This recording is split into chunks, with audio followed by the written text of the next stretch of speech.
ஒரு மனிதர் ஒரு பள்ளியில போயிட்டு துவா கேட்டுட்டு இருந்தார். அழுது அழுது தேம்பி தேம்பி துவா கேட்டிருந்தார். நடந்த ஒரு செய்தி. அப்போ ஒரு தனவந்தர் வந்து அவர்கிட்ட போய் கேட்டாரு, ஏன் நீங்க இவ்வளவு தேம்பி தேம்பி அழுது அழுது கெஞ்சி கதறி துவா கேட்கறீங்க, என்ன காரணம்?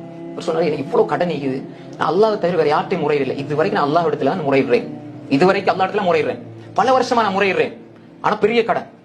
அப்ப அந்த மனிதர் பெரிய பணக்காரர், பெரிய செல்வந்தர். அவர் சொன்னாரு, உங்களுக்கு எவ்வளவு தேவை? சாதாரணமா ஒரு 20,000 திரும்ப, சாதாரண உதாரணத்துக்கு 20,000 திரும்ப தான் எடுத்துங்க, இந்த எடுத்து கடன் என்ன செய்யுங்க, கடனை நீங்க கொடுத்துருங்க. அதுக்கப்புறம் சொன்னாரு, உங்களோட ஈமான் தக்குவா, நான் வளமையா உங்களை பாக்குறேன், இந்த நேரத்துல நீங்க கெஞ்சி கதறீங்க, வளமையா அப்படி எல்லா இடத்துல துவா கேட்கறீங்க, இவ்வளவு நம்பிக்கையோட கேட்கறீங்களே, அல்லாஹ் கூட அனுப்பியிருப்பான். அப்படி எங்கால உதவி வரும் நமக்கு தெரியாது, நினையாத புறத்துல வரும், அல்லாஹ் கூட அனுப்பியிருப்பான். அல்லாஹ் உள்ளத்துல போடுவான், போ இந்த அடியான குடுண்டு. அப்படி நடக்கும் வாழ்க்கையில. ஒரு தக்குவாவோட தவக்குலோட இந்த வாழ்க்கையில நம்மட பார்வையில் உள்ள ஆச்சரியங்கள் அதிசயங்களா நடந்துகிட்டீங்க சோதர்களே. நம்ம ஒண்ணு நினைப்போம், உடனே நடக்கும், அல்லாஹ்வுடைய ஏற்பாடு. அப்ப இவர் சொன்னார், 20,000 இந்த எடுத்துக்க, நீ கொடுத்துருவாப்பா, நான் உடனே உன்னை பார்த்து உன்ன தக்குவா உன்ன தவக்குல பார்த்தாலும் எனக்கு இவ்வளவு புதுமா இருக்குது, ஆச்சரியமா, எங்களால முடியலையே, அல்லாஹ் தந்த ரிஸ்க் நான் தாரேன்னு சொல்லி உடனே கடன் முடியுது. முடிச்சு போன ஒரு விஷயம் சொன்னாரு, இந்த எனக்கு கார்டு, இதை வச்சுக்கங்க, உனக்கு எப்ப தேவையாலும் இந்த நம்பருக்கு போன் பண்ணி எவ்வளவு வேண்டாலும் நான் தரேன். எப்படி?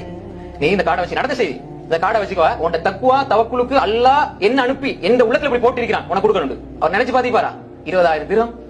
அது சாதாரணமா சொல்றேன், பல ஆயிரமா இருக்கலாம். இந்த கார்டை வச்சுக்கங்க, எப்ப வேணாலும் கால் பண்ணி எந்த பிரச்சனையும் நான் தீர்த்து வைக்கிறேன் இன்ஷா அல்லாஹ் அப்படின்னு சொல்றாரு. அவர் சொன்னாரு, அந்த கார்டை அவர்கிட்ட திருப்பி கொடுத்துட்டாரு, எனக்கு தேவையில்லை, இப்ப நீங்க தந்தீங்க அது போதும் அப்படி. ஏன்னு கேட்டாரு. அவர் சொன்னாரு, நான் இப்ப கேட்டது அல்லாஹ் இடத்துல, உங்ககிட்ட கேட்கல.